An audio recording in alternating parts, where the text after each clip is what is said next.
विकास भाई, ओ विकास भाई, जय राम जी की कुमार साहब, जय राम। काय चाललाय? दुसरं काय, आराम.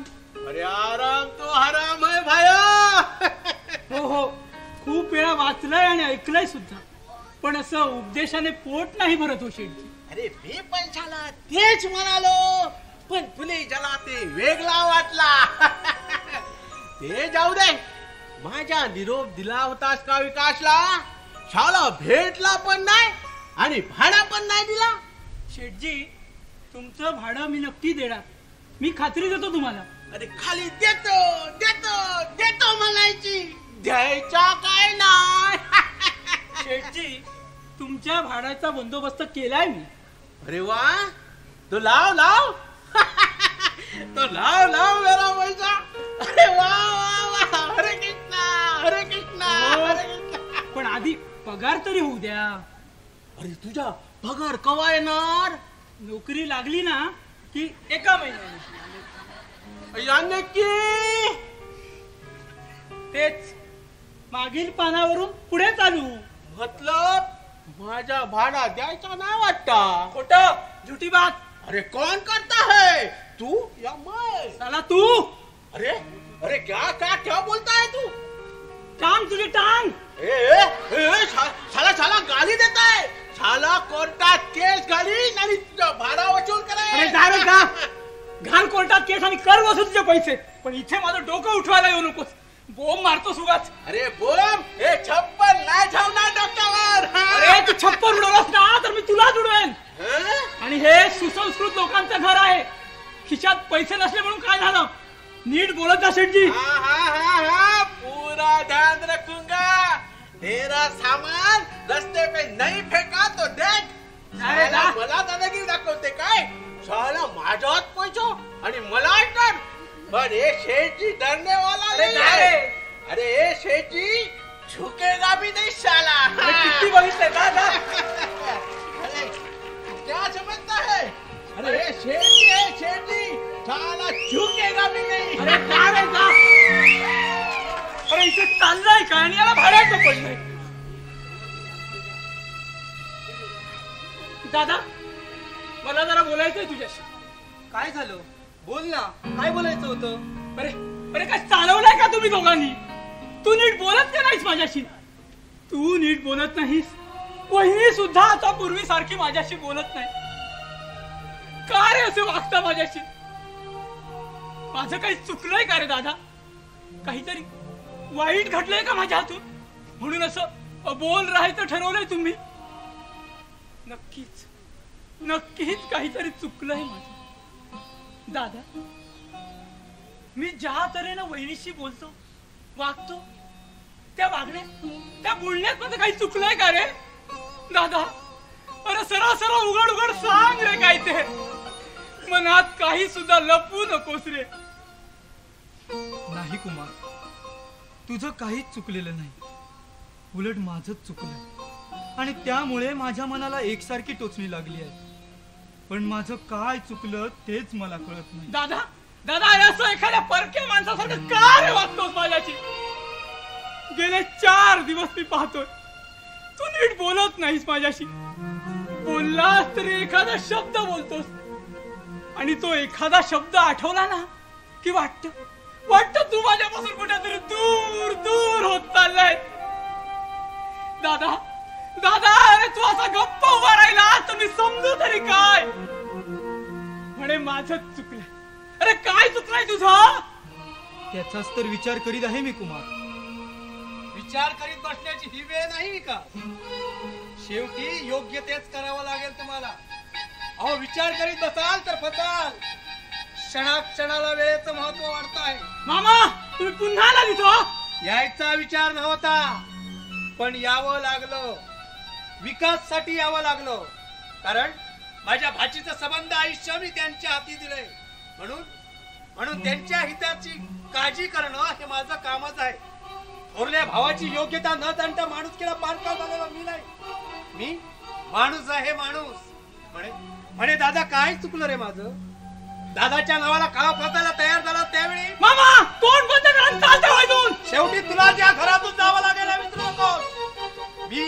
पाऊल ठेवलंय ना ते तुला घराबाहेर काढण्यासाठी. मामा तुम्ही बोलू नका.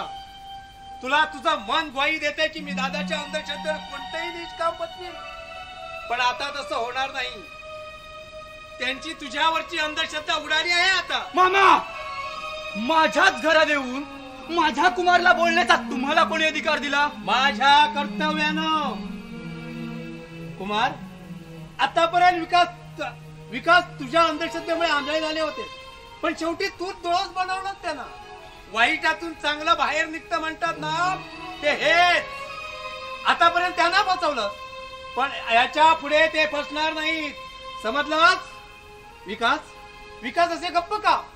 सांगा त्याला काय सांगायचंय ते. आणि तुमचे संबंध तोडून टाका कायमचे. मामा माझ्यानं हे होणार नाही. माझ्या कुमारला घराबाहेर काढायला माझं मन कालत्रही तयार होणार नाही. अहो एकदाच काय 1000दा ओढून सांगेन तुम्हाला, माझ्यानं हे होणं शक्य नाही. असं मग मी काय स्वस्त बसू? माझं कर्तव्य मी करणार.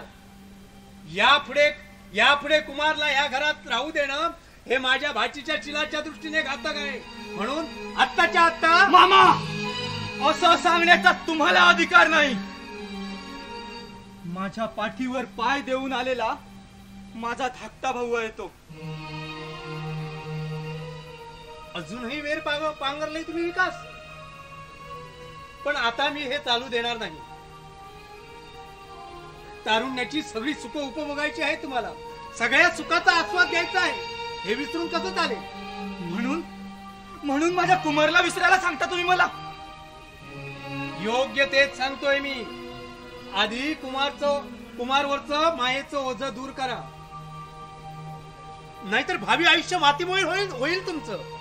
घराला वाळवी लागली की ती कीड काढून टाकावीच लागते, नाहीतर संबंध घर पोखरून राख करते ती. तुमचा कुमार म्हणजे तुमच्या आयुष्याला लागलेली कीड आहे. ती कीड आजकाल अशा उल्लू माणसाचा निर्वाळा कोण देणार? मामा माझ्या कुमारचा निर्वाळा मी देईन. मला खात्री आहे त्याची. माझ्या मायेच्या शब्दांवर जगलाय तो. आणि काय हो मामा, मनुष्य जगायला नुसत्या अन्नाची आवश्यकता भासत नाही. त्याला हवे असतात मायेचे गोड शब्द. माझ्या आई बाबांच्या पश्चात त्याच्यावर जगलाय तो. तो घरातून निघून गेला की माझं कसं होईल? प्राण निघून गेला की नुसत्या शरीराची हालचाल होते का कधी? माझा कुमार म्हणजे माझा प्राण आहे. तुम्हाला काय वाटतं, तो घरातून निघून गेला की सुखी होईन मी? माझं सुख कशात आहे ते तुम्हाला नाही कळणार. ते अनुभवायला कुमार सारखा भाऊच हवा. रक्तालाच रक्ताचं मोल कळतं. आमचं दोघांचंही एकच रक्त आहे. एकाच रक्ताचे 2 थेंब आहे रे. डोक्यावर घेऊन नाचवा त्याला. विकास, आता मात्र माझ्या सहनशीलतेच्या वाक्या बाहेर होत चाललंय सगळं. मग काय म्हणायचंय तुम्हाला? मी सांगतो तसंच करा. यातून बाहेर पडण्याचा मार्ग मीच सुचवितो. मला 2 मार्ग दिसतात.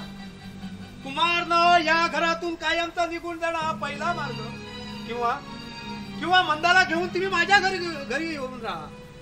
बोला, मी सांगतो तसंच करा. माझ्या घरी मी एकटाच असतो. डोक्यावर घ्या ते तुमचं घर. मला नाही यायचंय. माझ्या कुमार पासून 4 पावलं सुद्धा दूर नाही जायचंय मला. माझ्या मंदासाठी तुम्हाला यावंच लागेल, नाहीतर मला तिला घेऊन जाणे भाग पडेल. कशी झाली तरी माझी भाची आहे ती. भाची पूर्वी होती, आता ती माझी बायको आहे. आणि काय हो मामा, तुम्हाला मंदाची जर एवढीच कळकळ वाटत होती तर माझ्याशी तिचं लग्न लावून द्यायचं नव्हतं. देवा ब्राह्मणा समक्ष आमची जन्माची गाठ बांधली गेली आहे. पण आता कुमारने तिच्या जन्माचं वाटोळ करायचं ठरविलंय. त्यामुळे ते तिच्या आयुष्याची रांगोळी करतोय तो. त्यामुळे दुःखाच्या अनंत डागण्याने व्याकुळ झाली आहे ती. व्याकुळ तुम्हीच मामा. तुम्ही तिच्या उमलत्या संसारात खो घातलाय मामा. तिच्या सुखी संसारात तुम्हीच विष घालवलात मामा. तिच्यावर नीच कुभांड रचून तिचं मन विदीर्ण केलंय तुम्ही.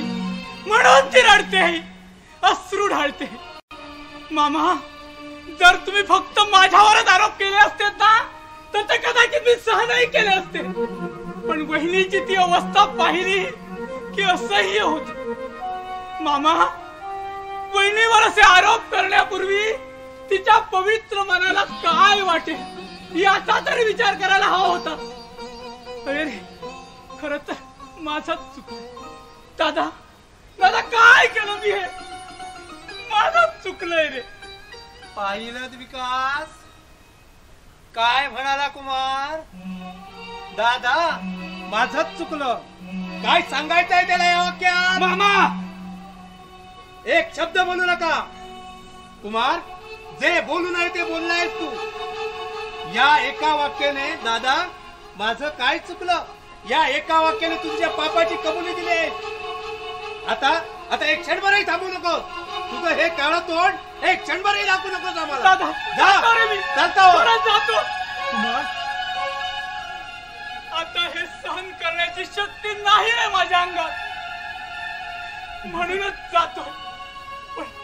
पण जाता जाता तुझ्या या पवित्र पायाला माझ्या या पापी हाताने स्पर्श करू दे रे. आणि हा पापी स्पर्श माझ्या डोळ्यातून वाहणाऱ्या अश्रूसिंचनाने धुवून काढू दे रे मला. दादा, गेली 14 वर्ष जे डोळे तुझ्या मुखाकडे लावले होते ते पापी डोळे एकदाच भिडवू दे तुझ्या डोळ्यांना. दादा दादा सोड मला. कुमार सोड मला. दादा कुमार मागे फिर. कुमार दादा पाय उचलत नाही रे. कुमार मागे फिर. माझी शपथ आहे तुला. म्हणू दे त्याला. जिभेला लगाम घाला तुमच्या. माझा फुललेला संसार उधळत, माझा माईचा धीर तोडलात आणि तुझ्या चुकाचा मार्ग मोकळा केला मी. अधिक बोलू नका. मरणप्राय दुःख दिलं तुम्ही मला. विचार कर मंदा. अगं यातच तुझा चूक आहे. तुम्ही अविचार केलात. फार मोठा विचार केला तुम्ही. आम्हाला जीव की प्राण असलेल्या माझ्या भाईंचं कोवळं मन कुस्करलं, चिरडलं. अहो, प्राण घेतलाय तुम्ही आमचा. लचके तोडलात आमच्या प्राण्यांचे. आणि आता झालेल्या जखमेवर मीठ चोळत आहात. पेटलेल्या आगीत तेल ओतत आहात. जा, यापुढे मला तुमचा चेहरा दाखवू नका. चालते बा. ठीक आहे पण तशीच वेळ आली तर पुन्हा तुमचा तोंडही दाखवू नका मला. सांगून ठेवते. भाई, काय झालं हे? कळलेच नाही नाते, दोष पुन्हा देऊ. कळलेच नाही नाते, दोष पुन्हा देऊ. धीर असा हा बंधू समान, धीर असा हा बंधू समान. तुम्हा कसे पटवू, तुम्हा कसे पटवू, तुम्हा कसे पटवू. वहिनी काय झालं? भाऊजी, काय सांगते? कुमारने घर सोडलं? भाई, भाऊजी घर, भाऊजी, भाई घर सोडून गेले. काय सांगतेस? कुमारने घर सोडलं का? त्याच्यावर घर सोडण्याची पाळी यावी असं घडलं तरी काय या घरात? घर सोडून गेला तरी कुठं? कुठे गेले काहीच कळत नाही. पण आमच्यापासून कुठेतरी दूर. पण आणि आता पुन्हा परत कधीच येणार नाही तो. पण असं झालंय तरी काय? दादाशी भांडला का तो? नाही, भाई यांच्याशी नाही भांडले. मग मामांनी भांडण केलं भाईंशी. मामा भाईनं अगदी तोडून तोडून बोलले. नाही ते आरोप केले त्यांनी भाईंवर. आणि त्याचाच परिणाम झाला भाईंच्या मनावर. म्हणून त्याने घर सोडलं. पण असं करताना तुला कसा विसरला तो? दादाला कसा विसरला तो? मला तर काहीच कळेनासं झालंय. मला त्याने कसलाच थांग लागू दिला नाही त्याने. असं आजच नाही, यापूर्वी 2 वेळा असं घडलंय. मामांनी भाईंविषयी यांचं मन कलुषित करण्याचा प्रयत्न केला होता, पण आज तर कहरच केला. खरंच भाऊजी, भाई पुन्हा परत कधीच येणार नाही. आणि दादा कुठे गेला? तेही भाई दादांच्या मागे धावत गेले. भाईंच्या मनावर फार मोठा परिणाम झालाय. खरंच काय सांगावं भाऊजी, काही बरं वाईट झालं तर? नाही, असं होणार नाही, असं घडणारही नाही. माझ्या कुमारसाठी काय वाटेल ते करण्याची माझी तयारी आहे. कुठे गेला असेल तिथे जातो आणि त्याला घेऊन येतो. तू घाबरू नकोस वहिनी, जातो मी.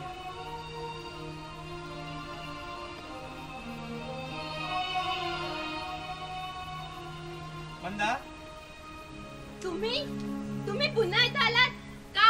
का तुम्ही पुन्हा इथं आलात? अशी रागू नकोस, माझं ऐकून तरी घे. मग काय करू? तुम्ही तुमच्या मनासारखं झालं म्हणून आरती वाळू का?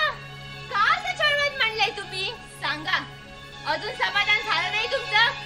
आणखीन काय करायला आला आहात? तुला धीर द्यायला आलोय, धीर. मला तुमचा धीर नकोय.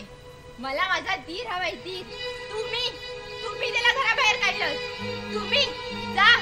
या पुढे मला तुमचा चेहरा दाखवू नका. माझ्या नजरेसमोर चालते बा.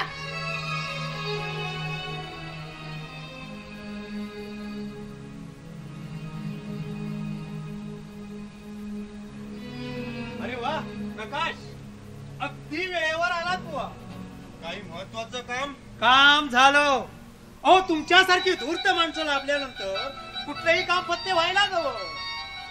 फार आनंद झालेला दिसतोय तुम्हाला मामा. प्रकाश, अगदी वेळेवर आला आणि त्याचं श्रेय तुम्हालाच जातं. आणि म्हणून काय करणार आहात? पार्टी देण्याचं ठरविलं आहे मी. पार्टी कशाबद्दल? मी समजलो नाही. मी समजावून सांगतो. आजपासून विकासनं कुमारला या घराबाहेर काढलं, अगदी कायमचं. काय खरं सांगताय? अगदी खरं, कधीही न पटणारं सत्य आहे. एकूण कुमारला माझ्या बोलण्यातील सत्यता पटली असेल आता. पण मामा, घडलंय फार वाईट घडलं. काय घडलं? हे फार वाईट घडलं? आणि ते कसं काय? होय मामा, खरंच हे वाईट घडलं. आणि मला वाटतं यापुढे अधिक काहीतरी घडण्याची शक्यता आहे. आणि या सगळ्या प्रसंगाला मीच कारण आहे. याला कारण तुम्ही आहात? होय मामा, कसं सांगू तुम्हाला. स्वतःसारखं जग व्हावं असं ज्याला वाटतं तो स्वतः बरोबर संपूर्ण जगाच्या नाशाला कारणीभूत ठरतो. हे आता मला पटलं आहे.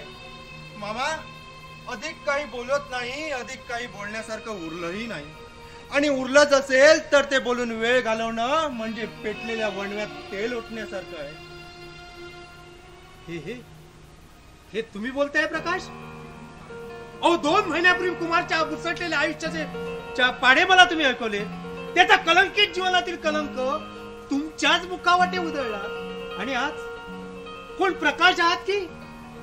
होय मामा, तुमच्या समोर उभा राहिलेला हा तोच प्रकाश आहे. पण त्या प्रकाशचं आज परिवर्तन होत आहे. उत्तुंग शिखरावर एखादा माणूस घसरतो तेव्हा त्या धकाधकीत त्याच्या पूर्व पापांची, पूर्व कर्मांची दृश्य त्याच्या डोळ्यासमोर उभी राहतात. अगदी तसंच झालंय माझं. म्हणजे म्हणजे म्हणजे मला वेळ लावायचं ठरवली की काय तुम्ही? नाही मामा, वेळ मला लागलं होतं आणि त्याच अवस्थेत मी तुम्हाला संशयाचं वेळ लावलं. संशयाचं वेळ? प्रकाश, म्हणजे आतापर्यंत मी जे जे पाहिलं ते संशयाचं वेळ होतं. मग मी पाहिलं ते काय? ते संशयाचं पिसाच्य होतं. जरी संशयाची ती पडछाया होती. प्रकाश, क्षमा करा मला मामा. तुमच्या कुमार सारखा मी सुद्धा एक भावना प्रदान तरुण आहे. तुमच्या पुतणीनं आमच्या घरात प्रवेश करून दादाला आपलासा केला. दादाने मला दूर फेकून दिला. उंच आकाशात भरारी मारणारा पक्षी पंख तुटून खोल दरीत पडावा आणि मरणाच्या दारी थडकावा, अगदी तसंच झालं माझं. मी आदळलो, सरपडलो आणि त्याच वेळी माझं विवेकी मन जळून खाक झालं. त्यातून बाहेर काय पडलं? फक्त आणि फक्त द्वेष. म्हणजे आतापर्यंत तुम्ही कुमारचा द्वेष करत होता, त्याचा तुम्हाला मत्सर वाटत होता? होय मामा, तुमच्या मंदानं कुमारच्या घरात त्याची वहिनी म्हणून प्रवेश केला त्याच वेळी मी दचकलो. तिचं वाईट व्हावं म्हणून नाही, तर तिने मला नकार देऊन विकासचा स्वीकार केला म्हणून मी तरपडलो. आणि आता तर काय, कुमार सारखा उदात्त आणि पवित्र विचारांचा धीर तिला लाभला होता. खरंच मामा, कुठलाही माणूस कुमारच्या जवळ आला की कुमार आपलंसं करतो, त्याला आपल्या प्रेमळ स्वभावाने वेड लावतो. मामा, कुमारचं चारित्र्य म्हणजे मांगल्याचं मंदिर आहे मामा, मांगल्याचं मंदिर. पण माझ्या वाटेला आलेलं दुःख त्याच्या वाट्याला यावं. विकासचं बंधू प्रेम म्हणजे निव्वळ ढोंग आहे याची खात्री त्याला पटावी. मंदानं माझ्याशी लग्न करायला नकार देऊन माझा अपमान केला, त्याचा सूड घ्यावा. या सगळ्या गोष्टींसाठी मी कुमार बद्दल तुमचं मन कलुषित केलं. तुमच्या डोळ्यासमोर संशयाची चिरेबंदी भिंत उभी केली. पण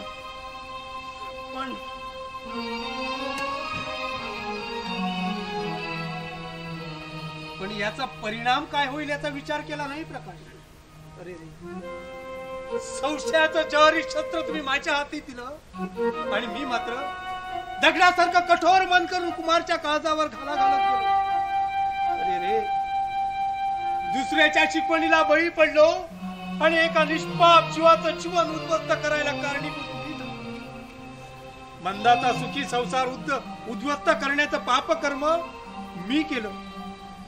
जे दिसतं तसं नसतं म्हणूनच सारं जग फसतं हे आज मला कळलं. म्हणूनच मी केलेल्या पापकर्माचा मला पश्चाताप होतो. जन हो, जाता जाता एकच सांगतो, दुसऱ्याने कितीही तुमचे कान फुंकण्याचे प्रयत्न केला तरी त्यावर विश्वास ठेवू नका. त्याची खातरजमा करा आणि मगच निर्णय घ्या. नाहीतर एका सुखी संसाराची राख रांगोळी व्हायला कारण करा. राख रांगोळी व्हायला कारण करा. राख रांगोळी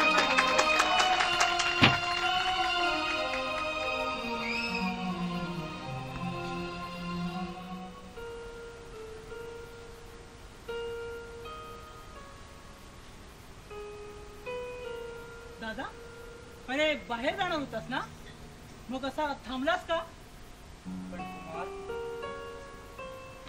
आलं माझ्या लक्षात दादा, पण असं काही होणार नाही रे.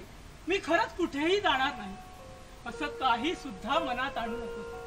मी गेल्यानंतर तुझ्या मनाची काय अवस्था होईल याची कल्पना नाही का मला दादा? अरे आपल्या दोघांचं एकच रक्त आहे ना. होय कुमार, परंतु माझं मन राहत नाही.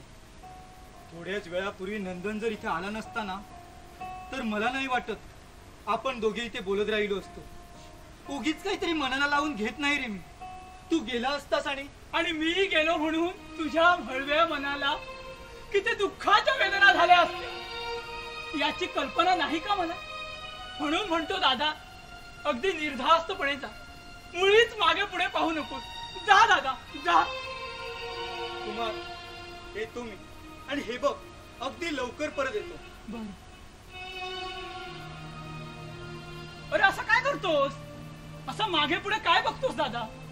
माझा जीव मागे पुढे होतोय कुमार. मी बाहेर गेल्यावर तू कुठे जाणार तर नाहीस ना? सांगितलं ना दादा, मी कुठेही जाणार नाही. हवं तर आता मी इथून हलतच नाही. बस. मंदा, थांब दादा. आता आणखी तिला कशाला बोलवतोस? तिला अजून काही कमी अधिक बोलायचं आहे का? गेले 4 दिवस मी पाहतो तू माझ्यासाठी माझ्या वहिनीला कमी अधिक बोलत आहेस. पण त्यामुळे तिला वाईट वाटतं रे दादा. माझ्यासाठी माझ्या वहिनीचं मन कधी दुखवू नकोस रे.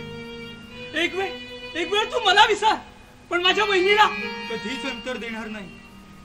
ते का कुणी मला सांगायला हवं? अरे माझ्या जन्माची सोबतीण आहे ती.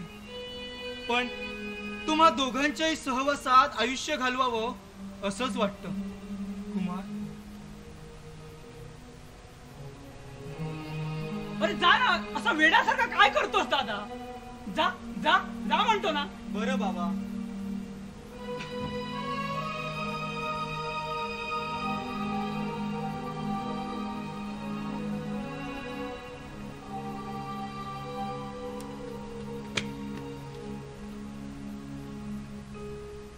वहिनी, काय होय तुला? मला काही नकोय. मग मग अशी बाहेर का आलीस? मी बाहेर आली पण अडचण झाली का तुम्हाला? तसं असेल तर जाते बाबडी. नाही तसं नाही. नाही तर काय?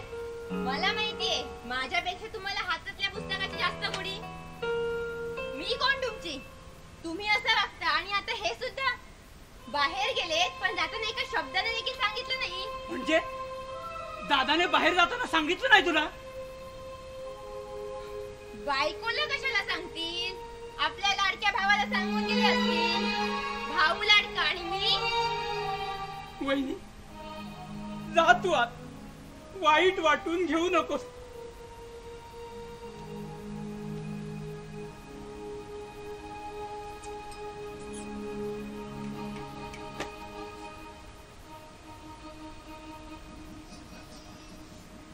वहिनी वहिनी दादाची माझ्यावरची माया खूप वेडी आहे ग. पण असं करताना त्यानं तुझ्याही मनाचा विचार करायला नको का? वहिनी खरं तर तुझ्या दुःखाला मीच कारणीभूत आहे. म्हणूनच तुझ्यासाठी मला काहीतरी करायलाच. तुझ्यासाठी, तुझ्या सुखासाठी, दादासाठी, तुमच्या सुखी संसारासाठी काहीतरी करायलाच हवंय मला आत्ता या क्षणी. पण काय करू मी? करू तरी काय? आता तर मला काही सुचत नाही. माझं डोकं तर आता सुन्न होत चाललंय. काय करू वहिनी? वहिनी काय करू मी? करू तरी काय? कुमार, वहिनीच्या नावाचा फक्त जप करत बसणार आहेस का तू? असं करून चालणार नाही. तुला तिच्यासाठी काहीतरी करणं भागच आहे. मग बोल, काय करणार आहे तू तिच्यासाठी? खरंच काय करू मी? काय करू मी तिच्यासाठी? अरे बोल. असं पाहतोस काय वेड्यासारखा? असं पाहूनच आतापर्यंत मंदाचं आयुष्य करपून टाकलं आहेस. फार वाईट काम केलंयस. होय होय, खूप खूप वाईट आहे मी. खूप वाईट आहे मी. तिच्याकडे पाहिलंस पण तिच्यासाठी मुळीच त्याग केला नाहीस. विचार कर, आतापर्यंत तुझ्या आयुष्यात डोकावून पहा. काय दिसतंय तुला? दादानं केला नाही इतका त्याग तुझ्या वहिनीनं केलाय तुझ्यासाठी. होय खरंच माझी वहिनी म्हणजे त्यागाचं मूर्तिमंत प्रतीक आहे. कुमार, विकासचं लग्न झाल्यावर पती या नात्याने त्यानं मंदावर प्रेम करायला हवं होतं. पण तुझ्या प्रेमापुढे काहीच दिसलं नाही त्याला. बरोबर. पण तुझ्या वहिनीने हे सगळं सहन केलंय बघ. आपल्या आयुष्याला तिलांजली देणारी तुझी वहिनी त्यागी रे. अरे तिच्यासाठी तू काहीच करत नाहीस. होय होय, काहीतरी करायलाच हवं मला तिच्यासाठी. काहीतरी करायलाच हवं. पण काय करू मी? काय करू मी? होय ना, तिनं केलेल्या अमोल त्यागाचं माप तुझ्या त्यागानंच भरून काढणार आहेस ना तू? होय. मग तयार हो. तो पहा दादा येतोय. चल, एक क्षणही व्यर्थ घालवू नकोस. हीच संधी आहे तुला. चल, उचल पाऊल आणि वाकडं पाऊल टाकण्यानं नुसतं ढोंग कर. कुमार चल म्हणतो ना. अरे तिकडे नाही. कुठे जाऊ मी? कुठे जाऊ? वहिनीकडे, वहिनीच्या खोलीकडे. थांबलास का? तुला वहिनीसाठी त्याग करायचा आहे ना, मग त्यासाठी तुला दादाचा त्याग करावाच लागेल. अरे दादाचा त्याग करणं म्हणजे साधी गोष्ट नाही कुमार. त्यासाठी तुला घाणेरडं काम करण्याचं ढोंग करणं भाग आहे. कुमार, फक्त वहिनीच्या खोलीत पाऊल टाक आणि वाईट कृत्य करायला आलो आहे असं फक्त ढोंग कर आणि मग बघ. अरे दादा तुला उभा करणार नाही, तुझी सावली देखील पडू देणार नाही तो. चल, दादा आलाय. चल, उचल पाऊल. नाही नाही, असं ढोंग करणं मला जमणार नाही. असं ढोंग करणं पाप आहे. हे पाप मी करणार नाही. नाही नाही, कधीच नाही. नाही नाही नाही नाही. काय झालंय? आणि असं घाबरल्यासारखं काय करता? माझ्याकडे काय पाहता? पाणी आणू का? पाणी मला पाणी नकोय, पाणी नकोय मला. मला तू हवेस, मला तू हवेस वाटली. बरोबर. काय करतोयस हे चंडाळा? इतका नराधम कधीपासून झालाय? अरे असं धाडस करताना आपण एकाच आईच्या उदरात जन्म घेतलाय हे अगदीच कसा विसरलास? दादा चुप! एक शब्द बोलू नकोस पुढं. माझ्या पाठीला पाय देऊन आलास, पण शेवटी पाठीत सुरा खुपसून वर मी घाव घातलास माझ्यावर. काय केलंस हे नराधमा? माझं आतापर्यंतच आयुष्य तुझ्यासाठी चंदनाप्रमाणे झिजवलं आणि मेणबत्ती सारखं जाळलं.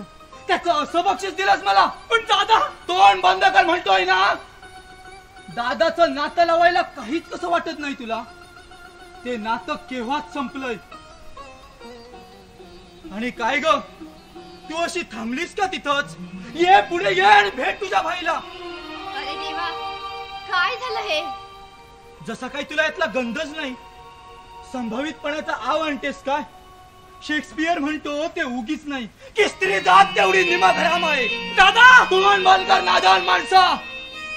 ज्या माणसाशी तू हे वर्तन करायला तयार झालास त्यावेळी मी जिवंत आहे अगदीच कसा विसरलास?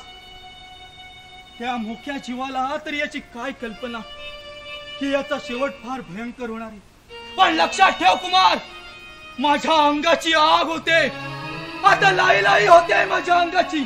चल काळा कर इथून. इथं उभा राहून तुझ्या पायाखालची पवित्र भूमी विटाळू नकोस तू. चल चालता हो. थांब, तसा जाणार नाहीस तू. नादान नीच माणसा, असं वर्तन करताना तुला काहीच तसं वाटलं नाही, काहीच तसं वाटलं नाही.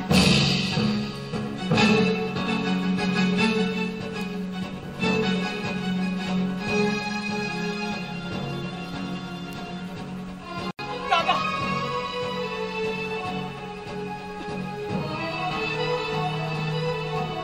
देवा देवा, तूच मला माणसाचा जन्म दिलास आणि तूच माझ्यावर आज हा प्रसंग आणला. पूर्वजन्मी असं कोणतं पाप माझ्या हातून घडलं होतं म्हणून तू आज मला ही शिक्षा दिली. अरे रे, कोणा वैरावरही असा प्रसंग येऊ नये रे. बालपणीच मातृसुखापासून पारखा झालेला अभागी जीव मी. ज्या वयात माणसाला मातृसुखाची खरी गरज असते त्याच वयात मातेच्या पंखाखालून दूर फेकला गेलो. वहिनी घरात आली आणि वाटलं वहिनीच्या रूपात मातेचा लाभ झाला. पण नाही, तेही माझ्या नशिबी नाही. आई, आज तुझी खूप आठवण येते ग आई, खूप आठवण येते तुझी. आई, तुझ्या विण जगणे, जळोजिणे लाजिरवाणे, भाव भक्ती तुझी ठाई. माते, दैवत तू माझे, प्रेम माया वात्सल्याची तुटली ती बंधने. आई, तुझ्या बिन जगणे, वाटे मधला इथून जावे, असशील जेथे तेथे जावे. कुशीत तुझिया अखेरचे अश्रू ढाळावे. हेच नशिबी, हीच स्पंदने. आई, तुझ्या विण जगणे, आई, तुझ्या विण जगणे. आई, तुझ्याशिवाय एक क्षणही मला आता या जगात जगायचं नाही. आई, तुझ्याशिवाय मला जगायचं नाही, मला जगायचं नाही, मला जगायचं नाही, मला जगायचं नाही, मला जगायचं.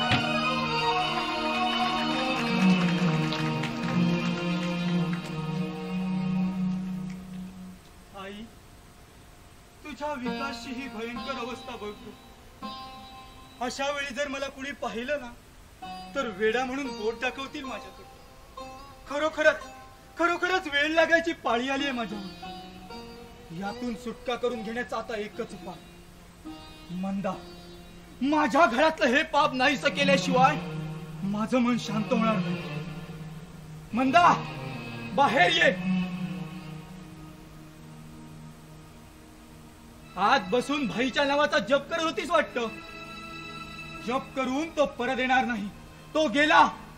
माझ्या घरात ओवळणाऱ्या पापाचा किडा मी नाहीसा केला. आता राहिलीस फक्त तू त्याच्या पापाची वाटेकरी. पण माझं थोडं ऐकून तर घ्या. ऐकलेल्या गोष्टींपेक्षा डोळ्यांनी पाहिलेल्या गोष्टींवर मी जास्त विश्वास ठेवतो. माझंच दुर्दैव, माझ्या जन्माची साथीदार म्हणून तुझ्या घरात आलीस आणि साथ दिलीस त्याला, त्याच्या पाप कर्माला. नाही, मी असं काहीच केलं नाही आणि करणारही नाही. मला यात मुळीच दोष देऊ नका हो.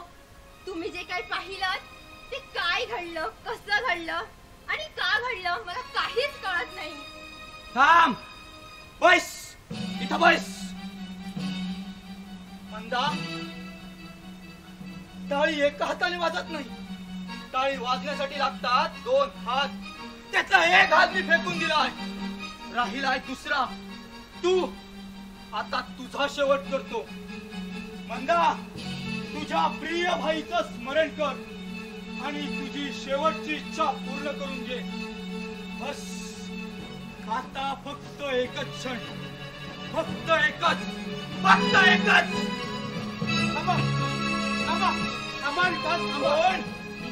मी भुजंग मामा. आजीचं प्रेत उतरायला आला वाटतं. नाही, तिला वाचवायला आलोय. आता ते शक्य नाही. यापुढे मंदा जिवंत राहणं शक्य नाही. माझं ऐकून तरी घ्या. आता अधिक काही सांगू नका. यापूर्वी तुम्ही जे जे सांगितलं ते सारं पटलंय मला. ते सारं खोटं होतं. खोटं? कोण म्हणतंय खोटं होतं? ते सगळं खरं होतं. मी प्रत्यक्ष डोळ्यांनी पाहिलंय माझ्या. काय पाहिलं तुम्ही? जे पाहिल्यामुळे आता मी वेडा होणार आहे ते तुम्हाला सांगण्यात काय अर्थ आहे? तो भयान आणि किळसवाणा प्रसंग मला दाखवणाऱ्या नादान नीच माणसाला या जगातून मी नाही साकारणार आहे. थांबा, एक क्षण थांबा. तुम्ही म्हणता तसं काही झालेलं नाही आणि होणारही नाही याची खात्री आहे मला. मीच दुसऱ्याच्या शिकवणीला बळी पडलो आणि तुमचं मन कलुषित केलं. माझ्या संशयी मनानं तुम्हाला संशयाचं वेळ लावलं. मी जे तुम्हाला सांगितलं ते प्रकाशच्या शिकवणीतून केवळ प्रकाशच्या द्वेषी आणि मत्सरी स्वभावाला बळी पडून मंदासारख्या पवित्र जीवाच्या नाशाचं कारण मी झालो. खोटं, दादांचं खोटं बोलायला आहात तुम्ही. स्वतःच्या भाचीचा प्राण वाचवण्यासाठी, तिला या जगात ठेवून या विकासच्या अमृतचा भोपळा करण्यासाठी तिच्या बेगडी पावित्र्याचं प्रदर्शन करता आहात माझ्या समोर.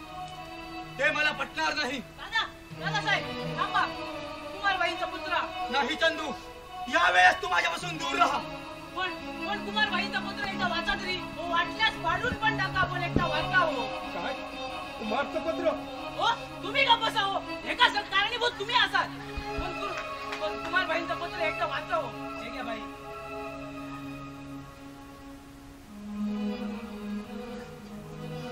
प्रिय दादा, आज जे नीच आणि निंद कृत्य माझ्या हातून घडणार होतं अशी तुझी समजूत झाली आहे ती खोटी आहे. ते तसं कृत्य घडणं शक्य नव्हतं. खरंच ते शक्य नव्हतं.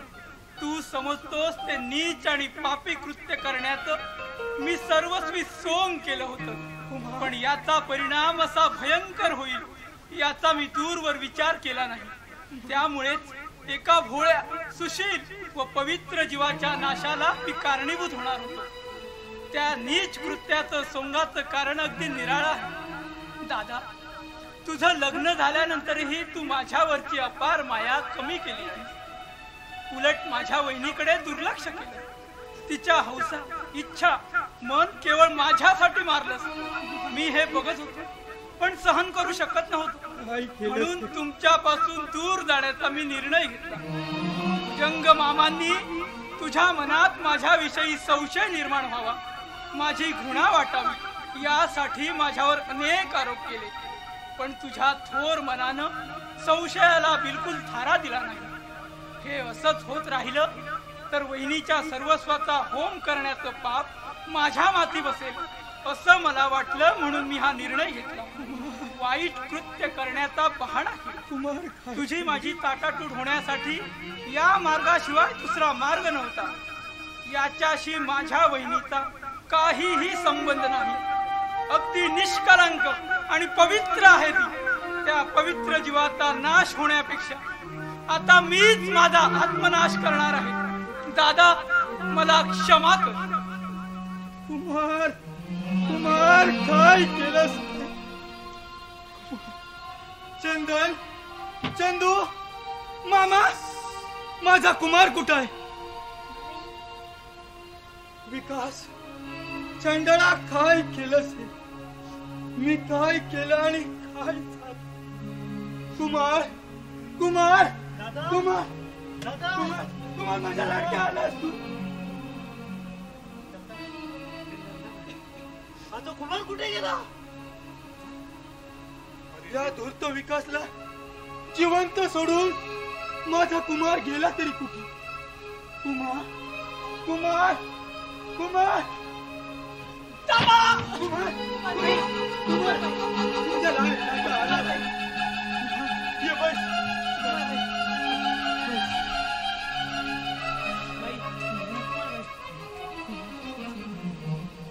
दादा, तुला भेटण्यासाठी आलोय रे. तुझं शेवटचं दर्शन घेण्यासाठी आलोय.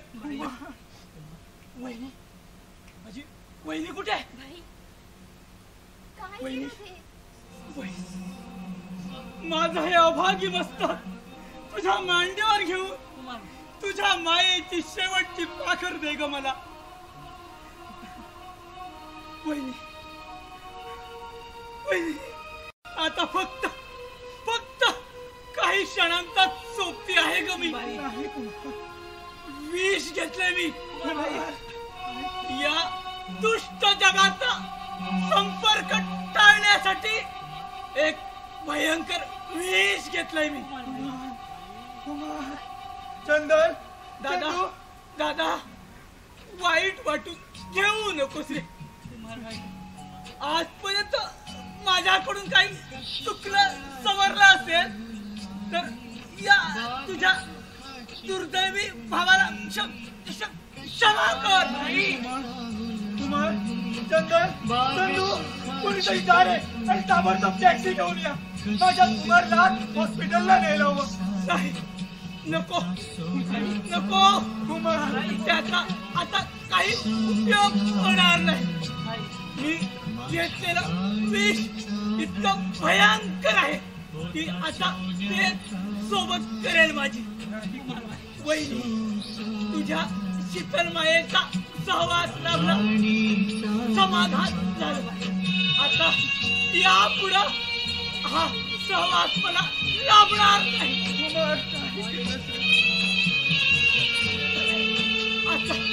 आता मला जगवण्याची निरर्थक धडपड करू नका. वहिनी, वहिनी म्हणून या घरात आलीस आणि आईच्या मायेनं जवळ ओढलंस मला. आता पुन्हा जर मला माणसाचा जन्म मिळाला तर तुझ्या उदरात जन्म घेईन, तुझ्या पोटचा गोळा म्हणून. वहिनी, दादा,